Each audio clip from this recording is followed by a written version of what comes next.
Livro de Farmacologia, capítulo sobre Sistema Respiratório. 1. Resumo. A asma, a doença pulmonar obstrutiva crônica e a rinite alérgica são doenças respiratórias comumente encontradas. Cada uma dessas condições pode estar associada com tosse incoercível, que pode ser a única queixa do paciente. A asma é uma doença crônica caracterizada pelas vias aéreas hiperresponsivas, que afeta mais de 25 milhões de pacientes nos Estados Unidos, resultando anualmente em 2 milhões de atendimentos de emergência e 500 mil hospitalizações. Mais de 12 milhões de estadunidenses foram diagnosticados com DPOC, a qual é atualmente a quarta causa de morte no mundo. A rinite alérgica afeta aproximadamente 20% da população dos Estados Unidos. Ela se caracteriza por lacrimejamento e prurido ocular, rinorreia e tosse não produtiva, que pode diminuir significativamente a qualidade de vida.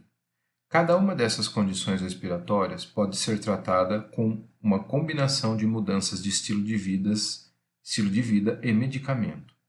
Os fármacos usados para o tratamento das doenças respiratórias podem ser aplicados topicamente na mucosa nasal, inalados ou administrados por via oral, ou parenteral para absorção sistêmica. Os métodos de aplicação local, como os nebulizadores ou inaladores, são preferidos, pois o fármaco atinge o tecido-alvo e minimiza os efeitos adversos sistêmicos. Os fármacos usados para o tratamento dos distúrbios respiratórios mais comuns estão resumidos no final do capítulo. 2. Fármacos preferidos no tratamento da asma. A asma é uma doença inflamatória crônica das vias aéreas caracterizada por episódios de broncoconstrição aguda, causando encurtamento da respiração, tosse, tensão torácica, respiração ruidosa e rápida. Fisiopatologia da asma. A obstrução do fluxo aéreo na asma resulta de broncoconstrição por contração dos músculos lisos dos brônquios, inflamação da parede brônquica e aumento da secreção de muco. A inflamação subjacente das vias aéreas contribui para a hiperreatividade das vias aéreas, para a limitação do fluxo aéreo, para os sintomas respiratórios e para a cronicidade da doença. Os ataques de asma podem ser desencadeados por exposição a alérgenos, exercício, estresse e infecções respiratórias. A asma, diferente da DPOC, da fibrose cística e da broncoectasia, não é uma doença progressiva, ou seja, ela não evolui inevitavelmente para as vias aéreas incapacitadas. Entretanto, se não for tratada, a asma pode causar remodelamento das vias aéreas, resultando em aumento da incidência e da gravidade das exacerbações da asma ou a morte. Objetivos do tratamento. Os objetivos do tratamento da asma são diminuir a intensidade e a frequência dos sintomas e o grau de limitações que o paciente apresenta devido a esses sintomas. Todos os pacientes necessitam de medicação de alívio rápido para tratar os sintomas agudos. O tratamento farmacológico para o controle de longo prazo objetiva reverter e prevenir a inflamação das vias aéreas. O tratamento de primeira escolha, baseado na classificação da doença, é apresentado abaixo. Primeira classe: beta-2 agonistas adrenérgicos. A inalação de beta-2 agonistas adrenérgicos relaxa diretamente o músculo liso das vias aéreas. Eles são usados para o alívio rápido dos sintomas, bem como o alívio auxiliar para o controle de longo prazo da asma. Alívio rápido. Os beta-2 agonistas de ação curta, também chamados de BACAs, têm rápido início de ação, de 5 a 30 minutos, e proporcionam alívio de 4 a 6 horas. Eles são usados no tratamento sintomático do broncoespasmo e dão alívio rápido na broncoconstrição aguda. Todos os pacientes asmáticos devem receber um inalante BACA. Os beta-2 agonistas não têm efeito anti-inflamatório e nunca devem ser usados como terapêutica única para os pacientes com asma brônquica. Contudo, a monoterapia com BACA pode ser apropriada para pacientes com asma intermitente ou broncoespasmo induzido por exercícios. Beta-2 agonistas seletivos de ação direta incluem o salbutamol, o levosalbutamol Esses fármacos provêm broncodilatação significativa, com poucos efeitos indesejados de estimulação alfa ou beta-1. Os efeitos adversos como taquicardia, hiperglicemia, hipopotassemia e hipomagnesemia são minimizados quando os fármacos são administrados por inalação, em vez de vias sistêmicas. Esses fármacos podem causar tremores nos músculos esqueléticos mediados por beta-2. Controle por longo prazo. Salmeterol e formoterol são beta-2 agonistas de longa ação, também conhecidos como balas. Há análogos químicos do salbutamol. O salmeterol e o formoterol têm duração longa, proporcionando broncodilatação por pelo menos 12 horas. Nem o salmeterol nem o formoterol devem ser usados para alívio rápido de um ataque de asma agudo. A monoterapia com bala é contraindicada, devendo ser usada apenas combinadas com medicamentos que controlam a asma. Os corticosteroides por via inalatória permanecem como os fármacos de escolha para o controle da asma de longa duração, e os balas são considerados úteis como tratamento auxiliar para esse controle. Alguns balas estão disponíveis em produtos associados com os corticosteroides. Os efeitos adversos dos balas são similares aos BACAs. Corticosteroides. Os corticosteroides são fármacos de escolha para o controle de longo prazo em pacientes com algum grau de asma persistente. Os corticosteroides inibem a liberação de ácido araquidônico por meio de inibição da fosfolipase A2, produzindo assim efeito anti-inflamatório direto nas vias aéreas. O mecanismo de ação dos corticosteroides é apresentado em outra unidade. Nenhuma outra medicação é tão eficaz como os corticosteroides no controle da asma em longo prazo em crianças e adultos. Para controlar a inflamação de modo eficaz, os glicocorticoides devem ser usados regularmente. A asma grave e persistente pode exigir o uso de glicocorticoides oral por um curto período de tempo. Ação no pulmão. Os corticosteroides não afetam diretamente o músculo liso das vias aéreas. Ao contrário, os corticosteroides inalados visam diretamente a inflamação subjacente das vias aéreas, diminuindo a cascata inflamatória, eosinófilos, macrófagos e linfócito T, revertendo o edema de mucosa, diminuindo a permeabilidade dos capilares e inibindo a liberação de leucotrienos. Após vários meses de uso regular, os corticosteroides reduzem a hiperreatividade do músculo liso das vias aéreas a vários estímulos broncoconstritores, como alérgenos, irritantes, ar frio e exercício. Vias de administração. Inalação. O desenvolvimento de corticoide reduziu acentuadamente a necessidade do tratamento corticosteroide sistêmico para o controle da asma. Contudo, com todas as medicações inalatórias, a técnica de inalação apropriada é crítica para o sucesso do tratamento. Oral sistêmico. Os pacientes com agravamento da asma, estado asmático, podem precisar de metilprednisolona por via intravenosa ou prednisona por via oral para diminuir a inflamação das vias aéreas. Na maioria dos casos, não ocorre supressão do eixo hipotálamo-hipófise suprarrenal durante o breve curso do pico de prednisona por via oral, usado geralmente nas crises asmáticas. Por isso, não é necessária a redução gradual da dosagem antes da suspensão. Devido ao aumento da incidência dos efeitos adversos com o uso oral, a manutenção crônica com administração sistêmica de corticosteroides deve ser reservada para pacientes que não são controlados com corticoides inalatórios. Efeitos adversos. Os glicocorticoides administrados por via oral ou parenteral têm uma variedade de efeitos adversos potencialmente graves, ao passo que os corticoides inalatórios, particularmente se forem usados com espaçador, apresentam poucos efeitos sistêmicos. A deposição dos corticosteroides orais na mucosa oral e laríngea pode causar efeitos adversos como candidíase orofaríngea, devido à imunossupressão local, e rouquidão.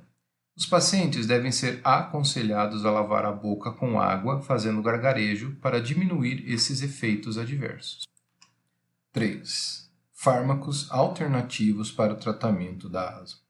Os fármacos descritos a seguir são úteis no tratamento de asma em pacientes controlados com tratamento convencional ou que não apresentam efeitos adversos devidos aos corticosteroides. Esses fármacos devem ser usados junto com os corticosteroides orais, inalatórios, e não com medicação única. A. Modificadores leucotrienos. Os leucotrienos B4 e os cisteínil-leucotrienos são produtos do metabolismo do ácido araquidônico por via da 5-lipooxigenase e parte da cascata inflamatória. A 5-lipooxigenase é encontrada em células de origem mieloide, tais como mastócitos, basófilos, eosinófilos e neutrófilos. O leucotrieno B4 é um potente atraidor químico de neutrófilos e eosinófilos, ao passo que o cisteínil-leucotrieno promovem contração do músculo liso bronquiolares, aumentam a permeabilidade endotelial e promovem a secreção de muco. A zileutona é um inibidor seletivo e específico da 5-lipoxigenase, prevenindo a formação do leucotrieno B4 e de cisteínil-leucotrieno. Como zafirlukast e montelukastes são antagonistas seletivos do receptor cisteínil-leucotrieno 1, eles bloqueiam os efeitos do cisteínil-leucotrieno. Os 3 fármacos são aprovados para prevenir sintomas da asma. Eles não devem ser usados em situações em que é necessária broncodilatação imediata. Os antagonistas dos receptores de leucotrieno também são eficazes na prevenção do broncoespasmos induzido por exercício. Farmacocinética. Os 3 fármacos são ativos por via oral e se ligam extensivamente às proteínas. Alimentos impedem a absorção do zafirlukast. Os fármacos são extensamente biotransformados no fígado. A zileutona e seus metabólitos são excretados na urina. Zafirlukast, montelukast e seus metabólicos sofrem excreção biliar. Efeitos adversos. Ocorre elevação das enzimas hepáticas no soro com os 3 fármacos, exigindo monitoração periódica e interrupção do tratamento quando as enzimas excederem 3 a 5 vezes o limite normal superior. Outros efeitos incluem cefaleia e dispepsia. Cromolina. A cromolina é um anti-inflamatório profilático que inibe a desgranulação e a liberação de histamina dos mastócitos. É um tratamento alternativo contra a asma leve e persistente. Contudo, não é útil no manejo dos ataques agudos de asma, pois não é um broncodilatador. A cromalina está disponível como solução para nebulização para uso na asma. Devido à sua ação curta de ação, este fármaco exige 3 ou 4 dosificações por dia, o que afeta a aderência e limita seu uso. Os efeitos adversos são mínimos e incluem tosse, irritação e gosto desagradável. Antagonistas colinérgicos. Os antagonistas colinérgicos bloqueiam a contração do músculo liso das vias aéreas e a secreção de muco mediada pelo vago. Por inalação, o ipatrópio, um derivado quaternário da atropina, não é recomendado para o tratamento de rotina do broncoespasmo agudo na asma, pois tem início de ação muito mais lento do que os BACAs. Contudo, pode ser útil em pacientes incapazes de tolerar os BACAs ou pacientes com DPOC concomitante. O ipatrópio também oferece vantagens adicionais quando usado com um BACA para o tratamento de crises agudas de asma em pronto-socorro. Os efeitos adversos, como xerostomia e gosto amargos, são relacionados com os efeitos anticolinérgicos locais. Teofilina. A teofilina é um broncodilatador que promove alívio na obstrução das vias aéreas na asma crônica e diminui seus sintomas. Ela também possui atividade anti-inflamatória, embora o mecanismo seja obscuro. Antigamente, a teofilina foi a base do tratamento da asma, sendo amplamente substituído pelos beta-2 agonistas e os corticosteroides, devido à estreita janela terapêutica, ao perfil dos efeitos adversos e ao potencial de interações medicamentosas. Dosagens excessivas podem causar convulsões ou arritmia potencialmente fatais. A teofilina é biotransformada no fígado e é substrato do citocromo P1A2. Tem numerosas interações medicamentosas. Deve ser feita monitoração da concentração sérica quando a teofilina é usada cronicamente. Omalizumab. O omalizumab é um anticorpo monoclonal derivado de DNA recombinante que se liga seletivamente à imunoglobulina E, IgE, humana. Isso diminui a ligação do IgE ao seu receptor na superfície dos mastócitos e basófilos. A diminuição da ligação do IgE na superfície limita a liberação de mediadores da resposta alérgica. O omalizumab é indicado no tratamento da asma persistente, moderada ou grave em pacientes que são mal controlados com tratamento convencional. Seu uso é limitado devido ao elevado custo, a via subcutânea de administração é a preferida e o perfil dos efeitos adversos inclui reação anafilática grave, isso raro, artralgias e urticárias. Foram relatadas malignidades secundárias. 4. Fármacos usados para tratar doença pulmonar obstrutiva crônica. A DPOC é uma obstrução crônica irreversível do fluxo aéreo. Geralmente é progressiva. Os sintomas incluem tosse, produção excessiva de muco, compressão torácica, falta de ar, dificuldade de dormir e fadiga. Ainda que os sintomas sejam similares aos da asma, a característica irreversível da obstrução ao fluxo do ar da DPOC é uma das diferenças mais significativas entre as doenças. O fumo é o maior fator de risco da DPOC e está ligado diretamente com o declínio progressivo da função pulmonar, demonstrado pelo volume expiratório forçado em um segundo. Para ou evitar continuamente de fumar, é recomendado independentemente do estágio da gravidade da DPOC e da idade do paciente. O tratamento farmacológico da DPOC é direcionado ao alívio dos sintomas e à prevenção da progressão da doença. Infelizmente, vários pacientes ainda experimentam declínio da função pulmonar com o tempo, apesar dos efeitos e dos cuidados disponíveis. Broncodilatadores. A inalação de broncodilatadores, incluindo beta-2 agonistas adrenérgicos e anticolinérgicos como hipatrópio e tiotrópio, são a base do tratamento da DPOC.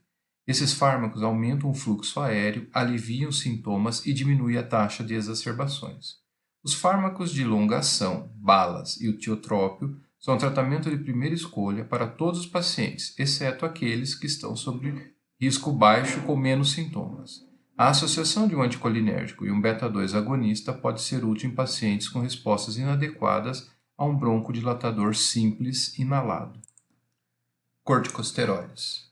O acréscimo de um corticosteroide inalatório a um broncodilatador de longa ação pode melhorar os sintomas, a função pulmonar e a qualidade de vida em pacientes de DPOC, de menos de 60% do predito. Contudo, o uso do corticosteroide inalatório está associado com aumento do risco de pneumonia e por isso deve ser limitado a esses pacientes. Ainda que usados com frequência nas exacerbações agudas, os corticosteroides orais não são recomendados para o tratamento de longa duração. Técnicas de inalação. A técnica inalatória apropriada difere entre o inalador de dose mensurada e o inalador de pó seco. Portanto, a avaliação regular da técnica é crítica para o sucesso do tratamento. Inaladores de dose mensurada e de pó seco. Os inaladores de dose mensurada têm propelentes que ejetam a medicação ativa do recipiente. Os pacientes devem ser instruídos para inalar de modo lento e profundo, imediatamente antes e durante a atuação do inalador, para evitar a deposição do fármaco na mucosa laríngea em vez da musculatura lisa dos brônquios. Uma grande fração, geralmente de 80 a 90% dos glicocorticoides inalados, se deposita na boca e faringe ou é deglutida. O restante de 10 a 20% da dose dos glicocorticoides inalada, que não é deglutida, se deposita nas vias aéreas. Se o corticosteroide inalatório não é inalado corretamente, a absorção sistêmica e os efeitos adversos são muito mais prováveis. Os inaladores de pó seco necessitam de técnica inalatória diferente. Os pacientes devem ser instruídos para inalar rápida e profundamente para otimizar o envio do fármaco aos pulmões. Espaçadores. O espaçador é uma câmara de grande volume conectada a um inalador de dose mensurada. A câmara reduz a velocidade do aerossol injetado antes dele entrar na boca, permitindo que as partículas grandes do fármaco se depositem no aparelho. As menores partículas do fármaco e de maior velocidade são menos propensas a se depositar na boca e mais propensas a alcançar o tecido-alvo nas vias respiratórias. Os espaçadores melhoram a oferta dos glicocorticoides inalados e são recomendados para praticamente todos os pacientes. Os pacientes devem ser aconselhados a lavar ou enxaguar os espaçadores para reduzir o risco de crescimento de bactérias e fungos indutores de ataque de asma. 6. Fármacos usados para tratar rinite alérgica. A rinite é uma inflamação das membranas de mucosa do nariz e é caracterizada por espirros, prurido nasal e ocular, rinorreia aquosa, congestão nasal e algumas vezes tosse improdutiva. A crise pode ser desencadeada pela inalação de um alérgeno, como pó, pólen ou pelos de animais. O material estranho interage com mastócitos revestidos com IgE, gerada em resposta à exposição prévia do alérgeno. Os mastócitos liberam os mediadores como histamina, leucotrienos e fatores de quimiotaxia, que promovem espasmos bronquiolar e espaçamento da mucosa por edema e infiltração celular. Os antihistamínicos e ou corticoides intranasais são preferidos contra a rinite alérgica. Antihistamínicos. Os antihistamínicos são úteis no manejo dos sintomas da rinite alérgica causada pela liberação de histamina, espirro, rinorreia, aquosa e prurido nasal e ocular. Contudo, eles são mais eficazes na prevenção dos sintomas do que no tratamento após o aparecimento dos sintomas. Dispositivos de aplicação oftálmica e nasal dos antihistamínicos estão disponíveis para colocação mais precisa. Os antihistamínicos de primeira geração, como a difenidramina e clorferinamina, geralmente não são preferidos por causa dos efeitos adversos como sedação, limitação na performance e outros efeitos anticolinérgicos. Os antihistamínicos de segunda geração, por exemplo, fexofenadina, loratadina, desloratadina, cetirizina, costumam ser bem mais tolerados. A combinação de antihistamínicos com descongestionante é eficaz quando a congestão é uma característica da rinite. Corticosteroides. Os corticosteroides intranasais como a beclometasona, budesonida, fluticasona, ciclozina, mometasona são as medicações mais eficazes para o tratamento da rinite alérgica. Eles melhoram espirros, prurido, rinorreia e congestão nasal. A absorção sistêmica é mínima e os efeitos adversos do tratamento intranasal dos corticoides é localizado. Inclui-se irritação e sangramento nasal, dor de garganta e raramente candidíase. Para evitar a absorção sistêmica, os pacientes devem ser instruídos a não inalar profundamente quando administrarem esses fármacos, porque o tecido-alvo está no nariz e não nos pulmões ou garganta. Para pacientes com rinite crônica, a melhora pode ser percebida antes de 1 a 2 semanas após o início do tratamento. Agonistas alfa-adrenérgicos. Os alfa-agonistas adrenérgicos de curta ação, também chamados de descongestionantes nasais, como a fenilefrina, contraem as arteríolas dilatadas na mucosa nasal e reduzem a resistência das vias aéreas. A oximetazolina, com ação mais longa, também está disponível. Quando administrados com aerossol, esses fármacos apresentam um início da ação rápido e poucos efeitos sistêmicos. Infelizmente, as formulações intranasais de agonistas alfa-adrenérgicos não devem ser usadas por mais de 3 dias, pelo risco de congestão nasal de rebote, rinite medicamentosa. Por essa razão, os alfa-adrenérgicos não têm lugar no tratamento da rinite alérgica de longa duração. A administração de agonistas alfa-adrenérgicos por via oral resulta em duração de ação mais longa, mas também aumenta os efeitos sistêmicos. Como com as formulações intranasal, o uso regular de agonistas alfa-adrenérgicos isolado ou em combinação com antihistamínico não é recomendado. Outros fármacos. A cromolina intranasal pode ser útil na rinite alérgica, particularmente quando administrada antes do contato com o alérgeno. Para otimizar o efeito terapêutico da cromolina, as dosificações devem iniciar de 1 a 2 semanas antes da exposição ao alérgeno. Existe disponível uma formulação nasal de venda livre contendo cromolina. Embora potencialmente inferior aos outros tratamentos, alguns antagonistas de leucotrienos são eficazes contra a rinite alérgica, como monoterapia ou em associação com outros fármacos. Eles podem ser uma opção razoável para pacientes que também sofrem de asma. Uma formulação intranasal de hipatrópio está disponível para tratar rinorreia associada à rinite alérgica ou resfriado comum. Ela não alivia os espirros e a congestão nasal. 7.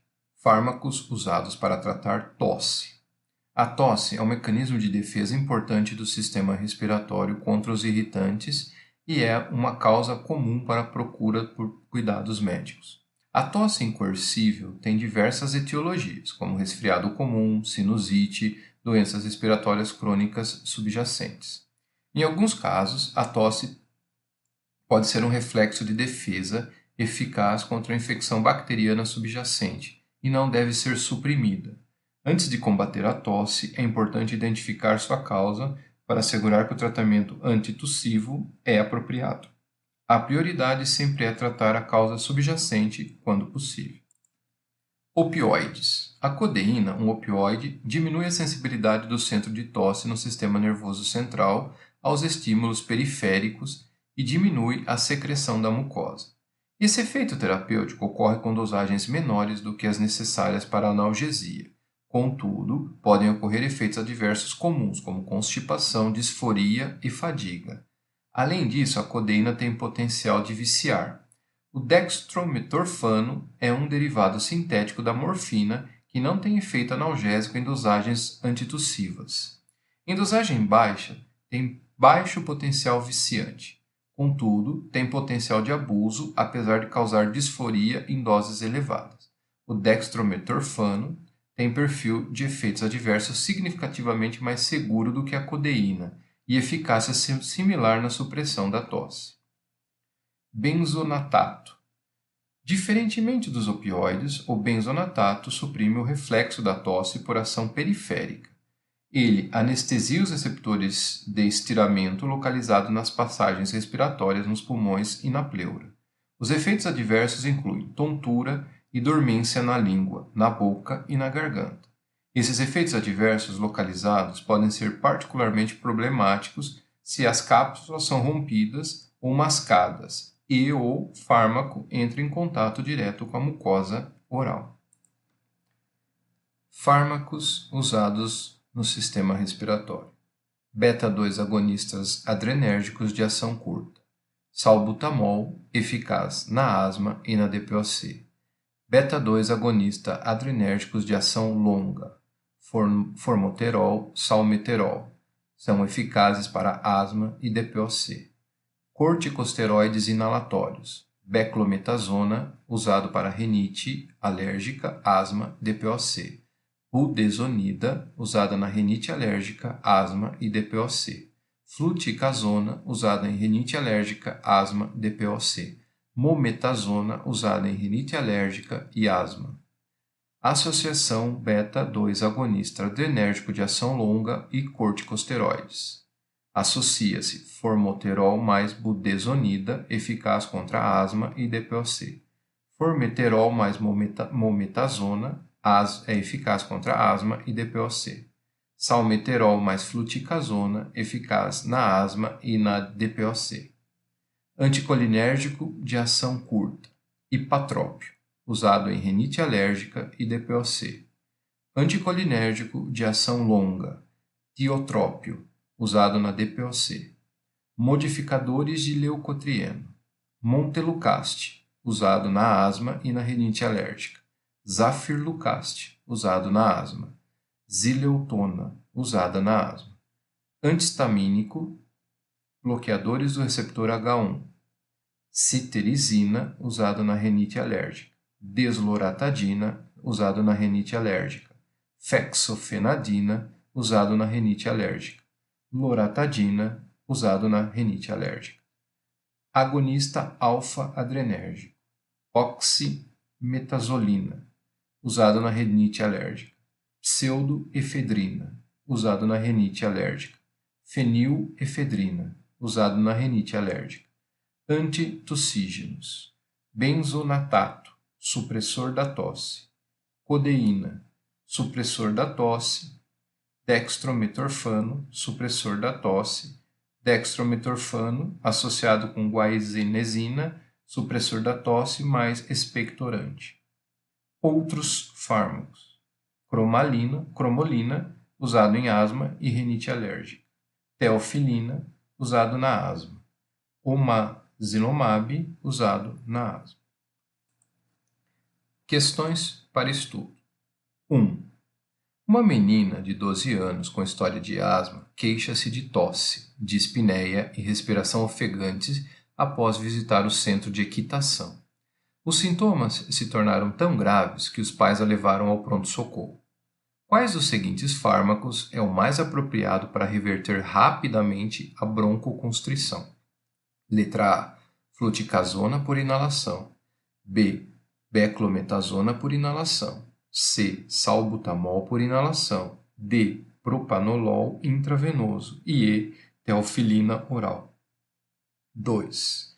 Uma menina de 9 anos de idade sofre de asma grave que exigiu 3 hospitalizações no último ano. Agora ela está recebendo um tratamento que reduziu significativamente a frequência dessas crises graves. Qual dos seguintes fármacos é o responsável mais provável por essa melhora? A. Salbutamol por inalação. B. Ipatrópio por inalação. C. Fluticasona por inalação. D. Teofilina oral. E. Zafirlucaste oral. 3. Um homem de 68 anos tem DPOC com obstrução moderada das vias aéreas. Apesar de usar salmeterol 2 vezes ao dia, como prescrito, ele relata sintomas continuados de falta de ar com esforço leve. Qual dos seguintes fármacos seria mais apropriado para acrescentar ao tratamento em curso? A. Corticosteroide sistêmico. B. Salbutamol. C. Tiotrópio. D. Roflumilaste. E. Teofilina. 4. Uma paciente de 58 anos de idade que trabalha com cerâmica teve alta no hospital com agravamento da DPOC. Essa foi a 3ª hospitalização no ano para a condição, embora a paciente relate apenas sintomas leves entre as exacerbações.